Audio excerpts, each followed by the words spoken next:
Thank you, Rotarians. It's a singular pleasure to introduce another Gallic person of French citizenship. Professor Pascale Quester is really internationally educated. France, to New Zealand, to Australia, and many visiting professorships elsewhere. But particularly, she brought to a conservative institution, the University of Adelaide, the knowledge of marketing. I'm not quite sure if the university acknowledges it as a discipline yet, but I'm sure that you would have ensured it. Pascale is the first lecturer in marketing, first professor of marketing, has supervised many PhD students in marketing, but most importantly, she's now in the Executive and Strategic Leadership Group of the University as Deputy Vice-Chancellor for student academic. And under that, she's responsible for the student engagement, student well-being, academic standards, and no doubt a lot of accountability to governments along the way. Pascale, we are delighted that you found time in your diary to come and join us, and we look forward to what you have to say to us. It's particularly important for our club at a time when we are looking at international exchange. We've come to the conclusion that the school exchange system doesn't really fit with our club, and we're looking to see how we can extend that maybe into 18 plus, where we don't have we're not constrained by police requirements, we can mentor people, they can live independently, and so forth. So it's over to you. We look forward. You have 20 minutes and 5 minutes for questions. Thank you. Thank you very much, Frank. It's a pleasure to join you today, and I've been given a very tight brief, which is to remain within 20 minutes, which is a bit of a challenge, but I'll try it anyway. So one of the things that I wanted to do today is to talk about global learning and global education, but perhaps put it in a little bit of a context so that you can perhaps apprehend the degree to which universities are confronted with a very changing environment and with a pretty tall challenge in the years to come. The first thing to note is that when universities used to operate in a reasonably civilized and protected environment, it has changed quite dramatically over the last 4 to 5 years by becoming a much more demand-driven sector. And it all started with the Bradley report that pretty much advocated that there should not be any restriction on the number of students and that basically the funding should follow the students, which was really a very different rule for the particular game we were playing. This decision and the recommendation by Bradley was actually based on very sound economics, which demonstrate that as a country develops more graduates, it actually boosts its productivity and therefore its national wealth. So there was a very keen argument that Australia would be a better place for it. And in fact, the political leaders at the time thought that it would be a good idea to set some targets, such as 40%, for instance, of a particular age category being graduated with bachelors. What this did mean in the sector, however, is that all of a sudden there was an incentive to recruit more students. And because I have a marketing background, this tells me that the setting was perfectly established for much increased competition and as a result for the need for a greater marketing orientation.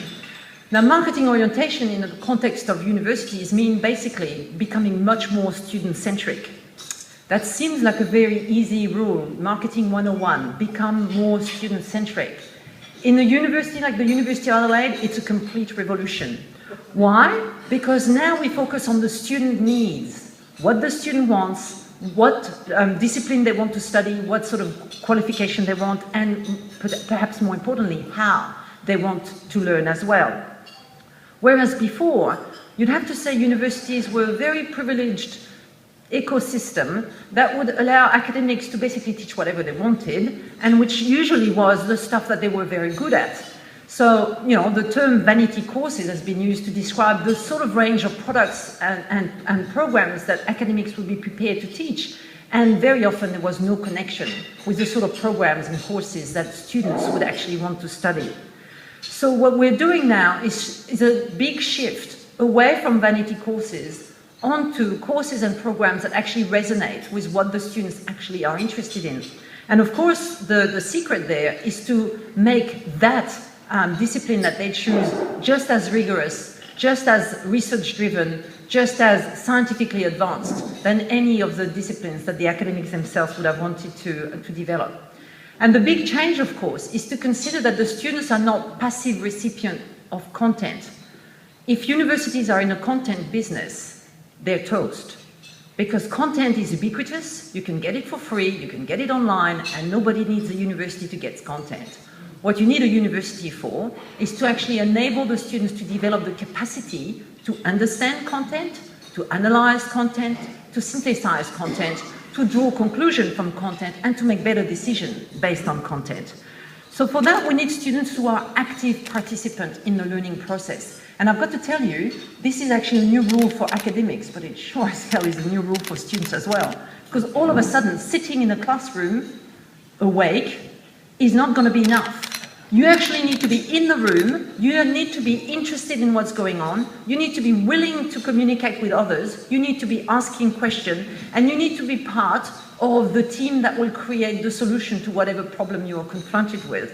So we need a very different pedagogy. We need group and collaborative work, we need problem-based learning, we need case studies, we need internship and work placements, because a lot of the learning that we do, we all do, is through experimenting and finding those things that work. And one of my great passions, and in my mind, one of the things that is the most transformative and the most educational, is actually study abroad. The stuff that students will pick up by studying abroad is actually much more than content. It is going to be about their resilience, their capacity to cope, their capacity to adapt, and also sometimes the very precious skill of being able to understand something with somebody else's perspective. And if we are successful in doing this, and if we produce graduates who are able to kind of cross the divide, the cultural divide that is always put in front of any conversation, then I think as a university we would have done our job. So flexibility for that is important. It means that our structure, our year, our academic year, needs to be reasonably flexible and has to come in modules that can actually be built with modules that come from other institutions. It also means that we need to free the academic year, the schedule, the timetable, so that students are actually free to go at some times in order to go and study abroad. So student mobility is really a very important element in what universities have to do today. And we have a very specific challenge in Adelaide. In no other institutions have I seen so many students in their early 20s who actually still live at home. It's still mum and dad, it's still mum does the laundry, dad does the shopping. And the problem with that is that when we try to actually sell to that student the proposition that it would be a really good idea for them to go abroad in their second year of studies or in their third year of studies, you're actually not asking them just to go abroad. You are asking them to leave mum and dad. And that's a very tall order for somebody who hasn't got those particular skills.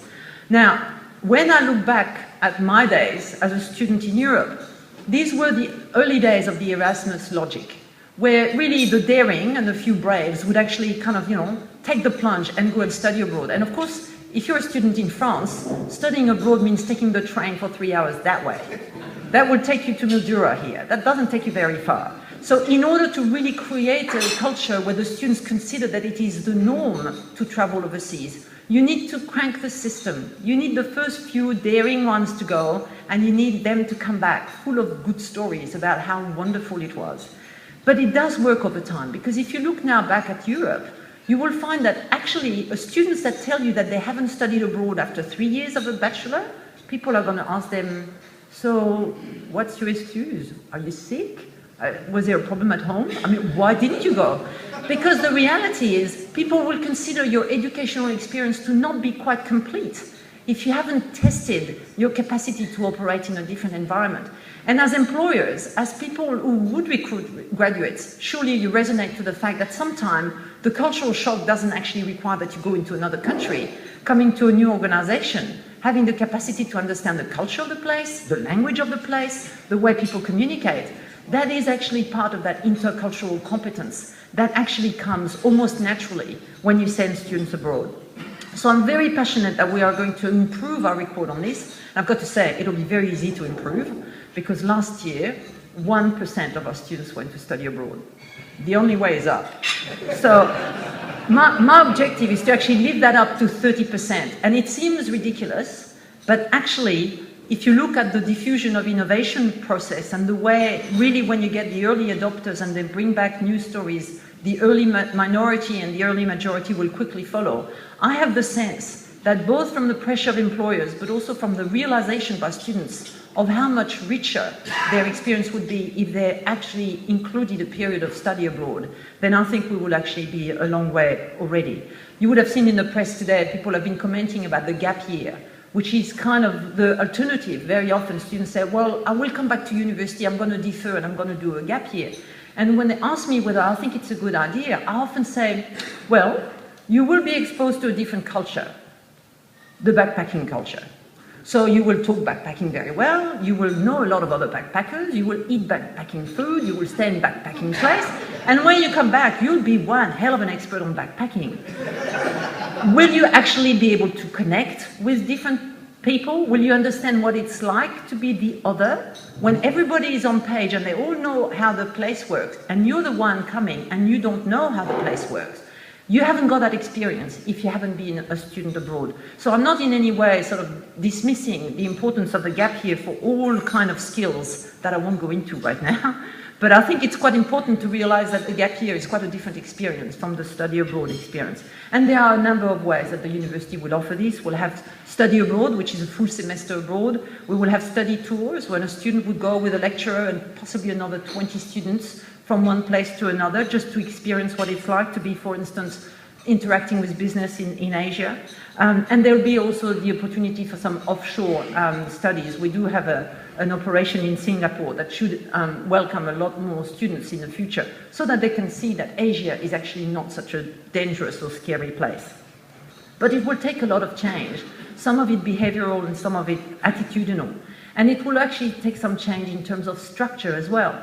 So if you look at the international global scene, increasingly, the education is delivered in bundles. There's a 3-year undergraduate program and a 2-year master's, and then if you're still alive by then, you can actually do a 3-year PhD. And it's pretty much a model that has become accepted everywhere. Now, when we don't fit that model, when we don't have a 3+2 type of structure, it becomes very difficult for us to welcome students, and it becomes equally difficult for us to send students elsewhere. You would have heard that the Melbourne model has pretty much adopted the Bologna model. University of Western Australia is doing that as well. In some ways, and not as extensively, the University of Adelaide also wants to be able to be modular and to adapt to that kind of delivery. So restructuring the academic year is also part of that same conundrum. At the moment, students who agree to go and study abroad have to leave 1 week before exam is finished, and they arrive 2 weeks after the next semester has started, and we're really asking them to sacrifice a lot for the purpose of studying abroad. Now, in the time that I've got left, which I think is still 10 minutes, I will talk about another side of the global education conundrum, and it is, of course, technology. Because once upon a time, to be part of a community of learners, you had to go to a campus and you had to sit in a room with other people that you recognized as being your peers. Now, we were talking with Frank just before about just how much more common communities such as Facebook have become. And the reality is that people are just as comfortable having conversations with people who are awake at that time anywhere else in the world. You don't have to have that physical proximity in order for communities to arise. Certainly from the marketing point of view, we have observed this, that communities evolve around brands and they are no longer fixed by location or time, location, etc. So the big revolution in terms of technology has been, of course, the online delivery of content, coupled with the capacity to build a community around that content. You would have heard of MOOCs, the massively online courses. And while the University of Adelaide has not yet partaken into this, there is no doubt that our capacity to build where our research is strong, where we are world leader in terms of innovation, we could actually share this with a community that spans way beyond the boundaries of Adelaide.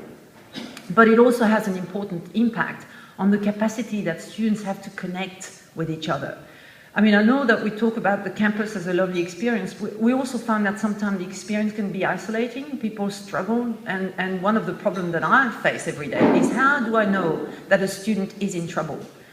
Because if they don't tell me, how do I intervene? How do I reassure? How do I offer the support? And given that we have an inclusive strategy where we want everybody who can make the most of a university education to come to the university, social networking and the capacity to build a community around the individual students so that they don't have to feel alone when they struggle with a particular difficult course is something that we value enormously.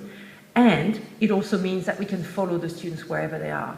So one element that restricts the students in their appetite of going to study abroad is the fact that they feel they will be leaving their friends behind. They will leave a part-time job, they will leave mum and dad, and they will leave their friends behind. Now, having the capacity to connect with their friends, regardless of whether they've chosen to study in China or in the UK or in Canada, this is something that will actually bring down the perceived barrier to students being able to study abroad. Having the capacity to also land in a community of people that they know, we are developing a host program with the expectation that we can welcome students into an established social network and also send our students within an established network. And I think with Frank, we discussed some of the ways in which Rotary might be able to participate in that particular effort. So I was still confronted. The University of Adelaide is a very traditional university. In fact, universities, as institutions, are some of the longer lasting institutions, and many of them haven't changed that much. I used to be a regular visiting professor at La Sorbonne, and the place is actually built where the initial Sorbonne building was in 1252. And many people I met there kind of operate on the same logic as they did then. In fact, I suspect some of them might still be the same people. But one of the issues that we have when we try to shift the culture is never a problem of goodwill, it's a problem of imagination. And when you start talking about online teaching, for instance, I have staff in the School of Physics who will tell me with a straight face that the brain of student has not evolved so that they can learn online. I think it's the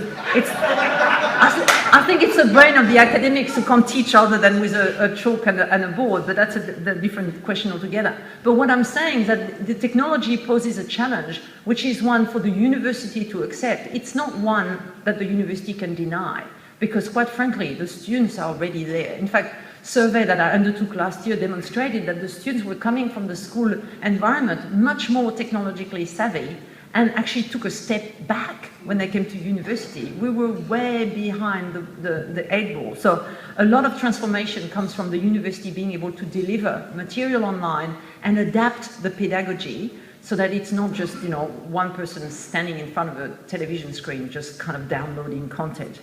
So there's a fair amount of transformation that would be required of the university. But the good thing is the university realizes it and it's keen to get on with it.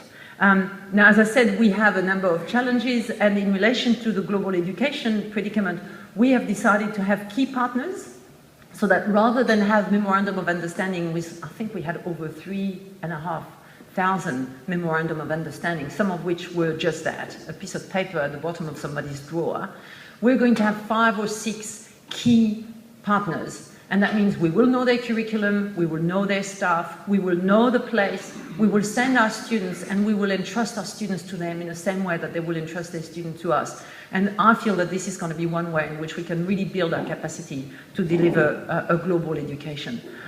So I probably don't have time to go through much more detail on all the other things that are going to keep me busy for the next 3 years, but I certainly would welcome some questions and some comments in relation to the challenges of universities. Thank you.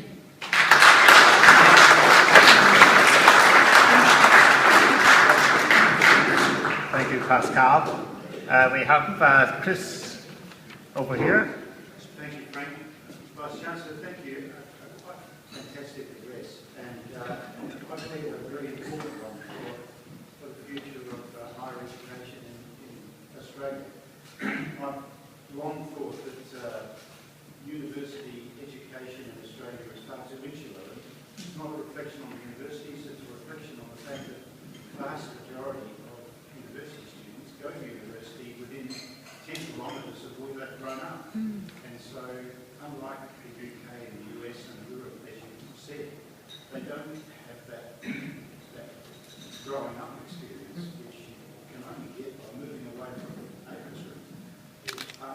So more power to your program. I think it's very important for Australia. I have a question though, which is a bit closer to home, and it's on the same thing. What number these days of university students leave, say, Adelaide, to go to university in another city of Australia? That at least would be a start in terms of exposing students to the growing up experience in a different environment. Thank you. Actually, the answer is quite different for different institutions. So if we look at Adelaide, Adelaide has got the record of school leaver intake. 72% of our students are straight school leaver students, and they tend to be all local. If you're looking at Queensland, for instance, they would actually have school leavers that come from country Queensland as opposed to the city itself. So it can vary quite a lot, anywhere between sort of 30% to up to 70%. But the point that you were making about students going in their hometown, it's actually a cultural element. When I was in New Zealand, because I'm a Kiwi, the accent doesn't show it, but I'm a Kiwi, and in New Zealand, it's actually a rite of passage for students to go in a different city to do their university years. So if your parents are from the South Island, off you go to Auckland. If you're from the North Island, down you go to Dunedin. And that is because it is deemed to be a rite of passage for you to be flatting with other people and learn to do your own cooking and all the rest of it. And as a result, they're much more successful in sending their students abroad because it's no longer about leaving mum and dad. It's about shifting somewhere else. Jeff Pitt. Professor, thank you very much for the full address. I find it interesting that my understanding is that the Australian universities search rapidly and market internationally for international students because that's financially a great advantage to them. Yet on the other hand, we have great difficulty sending our students internationally. Could you perhaps talk about the dichotomy of that sort of develops? Yes, it's really interesting because we have the University of Adelaide, of the group of 8, is one of the most successful in attracting international students. About 30% of our student population comes from overseas and primarily from Asia. And when I was Executive Dean of the Faculty of the Professions, we had about 50% of our students coming from overseas. And we tried to leverage this in ensuring that our domestic students had at least the awareness of other countries through their social interaction with foreign students. But there's no doubt that the experience that those foreign students had was poorer for the fact that there were so many of their compatriots in the same classroom as they. So the diversity plays, I think, in both directions. And it's very important for us that when we welcome international students, we give them a truly international experience, not just congregate them with other people from the same country. But I have to say, there have been some friendships and there have been some connections that really will play out in terms of the soft diplomacy that governments are talking about, but also in giving students the feeling that they can actually go abroad. But it hasn't really been grown with purpose so far. So we're now putting money into it, offering travel grants for students to go. We've been very successful in getting some of the government schemes to underpin the travels of some students. We sent our new vet cohort to South Africa, and they have been able to experience, large game animals, etc., which they wouldn't otherwise. So we try to build a richness of experience. But yeah, our success in recruiting students has not been paralleled by our success in sending students abroad, no question. Steve? Thanks very much, Professor. I guess there's a couple of things. First of all, we seem to have a strong culture of young people leaving Adelaide anyway. I'm just wondering if we just need to crank that forward a couple of years. And then the second aspect of that is the significance of things like league tables that we saw in the paper the other day about university rankings. Is that more important than the strength of affiliations that you might build with bodies overseas, in terms of overseas students making a selection about where they go? You're quite right. The league table are very important in international students' choice. And it is somewhat of a paradox because those tables tend to be built on research excellence. And I can tell you that research excellence does not always translate in educators' capacity to communicate. So we have some really, really good researchers who actually don't really want to talk to students unless they are PhD students that will be able to work in the lab with them. And so it is a little bit of a mistake, I think, on the part of the students to only go blindly and follow the league table, because they might actually end up in an institution where learning and teaching is not as strong as it might be. We actually want to do the opposite. We want to make sure that our education promise is based on interaction with researchers who are not only at the top of their game, but also very willing and very engaged in the pedagogy as well. The reason why we've been successful, I think, has been our ranking. I mean, the University of Adelaide is always in the top 1% of universities around the world. And let's be honest, it's been helped by our regional status. And for a long time, this actually afforded students more points for permanent residence if they came to study at the University of Adelaide than if they did go to Sydney or Melbourne. And that's one element to retain. On your point about the fact that we lose our students anyway, I think this is more a reflection of the economic development of the state. Less headquarters means less opportunity for leadership position. I'm always reassured by the fact that while our students always leave, they also always come back. So there is a life cycle element that plays in our favour. By the time they're ready to have a family, they want to live in a civilised place, and boy, is Adelaide the right place for them then. Last question, John. Your concept is great, but my experience knowing middle class Australia, I don't really think they can afford to just send a student or one or two students overseas regularly. And how do you intend to finance this? So it's a good question. I have actually, because I'm a marketing person, I've done the market research and I've identified those elements that are actually a problem. One is academic compatibility. Students are primarily concerned about not delaying their graduation date and not losing the time, if you like, wasting the time. A number of initiatives that we've done to help with the financial side. I've actually been negotiating with the French embassy to actually have internships that are coupled with study abroad opportunity. So the students go to Europe, they earn some euros during an internship, and then they can study abroad without having a drain on their finances. The government has actually come to the party too. The students can actually add to their loan, to their interest-free loan, a component for study abroad. And to be fair, when it was true to say that Adelaide was a very cost-effective place to live for a very long time, you'd actually find that most of the places where we send students, they can live more economically there than they would here if they were to live out, away from mum and dad. So we are underpinning a financial assistance for the trip, and we are sending them to partner institutions where they will be assisted for accommodation, etc. And we send them to places where there are internship opportunities or job opportunities that will enable them to support them. A lot of students are actually working here to support themselves, and they can do it in other countries too. Thank you, Pascale. Could you all join with me in showing our appreciation?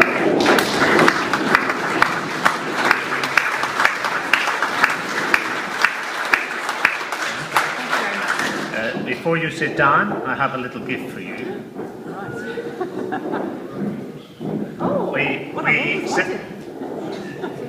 We celebrated our 90th birthday the other day, so we have a little history of our club.